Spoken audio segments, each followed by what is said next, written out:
तो सबसे पहले आप ये देखिए कि कांस्टेंट एक्सेलरेशन होने का मतलब ये है कि आपकी जो वेलोसिटी है वो इक्वल इंटरवल्स ऑफ टाइम में इक्वल चेंज प्रोड्यूस कर रही है वेलोसिटी अपने अंदर। फॉर एग्जांपल कि आपका मोशन स्टार्ट हुआ तो पहले 2 सेकंड में आपकी वेलोसिटी में जो चेंज आया वो 2 मीटर पर सेकंड का आया।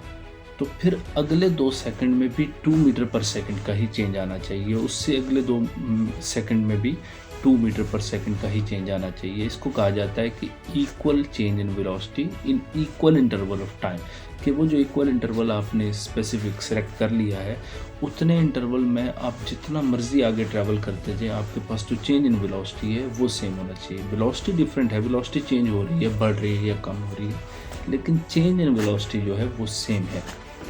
तो इस केस में आपकी एक्सेलरेशन जो है वो कांस्टेंट होगी। तो कांस्टेंट एक्सेलरेशन का ग्राफ आप कैसे ड्रॉ कर सकते हैं, आप यहाँ पे देखें फिगर ए में आपके पास जो पोजीशन और टाइम का ग्राफ है, पोजीशन और टाइम का ग्राफ जो है वो इस तरह से ड्रॉ किया जाएगा कर्व की फॉर्म में, जिसमें स्लोप वेरी कर रही है, स्लोप चेंज हो रही है।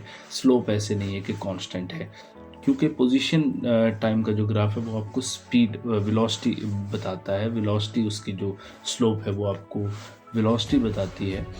तो वेलोसिटी तो चेंज हो रही है, एक्सेलरेशन चेंज नहीं हो रही, एक्सेलरेशन कांस्टेंट है, लेकिन वेलोसिटी चेंज हो रही है और पोजीशन टाइम ग्राफ की स्लोप वेलोसिटी है। तो इसका मतलब है कि इसमें जो ग्राफ बनेगा, इसमें जो कर्व बनेगी पोजीशन टाइम में, वो आपके पास चेंजिंग स्लोप वाली कर्व होगी। फिर आप देखें बी पार्ट है आपके पास, यहाँ पे आपके पास वेलोसिटी टाइम ग्राफ है। अब वेलोसिटी टाइम ग्राफ की स्लोप जो है वो आपको एक्सेलरेशन देती है।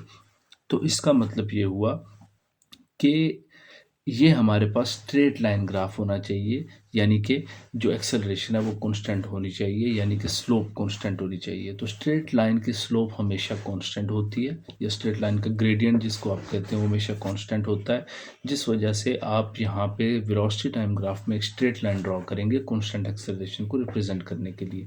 एक्सेलरेशन टाइम का ग्राफ है सी पार्ट में, ये आपको क्या बताता है, ये आपको बताता है rate of change of acceleration, कि एक्सेलरेशन कितनी चेंज हो रही है। तो इसमें आप हॉरिजॉन्टल लाइन ड्रॉ करेंगे, क्योंकि आपकी एक्सेलरेशन चेंज हो ही नहीं रही, आपकी एक्सेलरेशन कांस्टेंट है। तो इसीलिए इसमें आप हॉरिजॉन्टल लाइन ड्रॉ करेंगे, यानी आपकी एक्सेलरेशन की एक ही वैल्यू और स्लोप 0 है।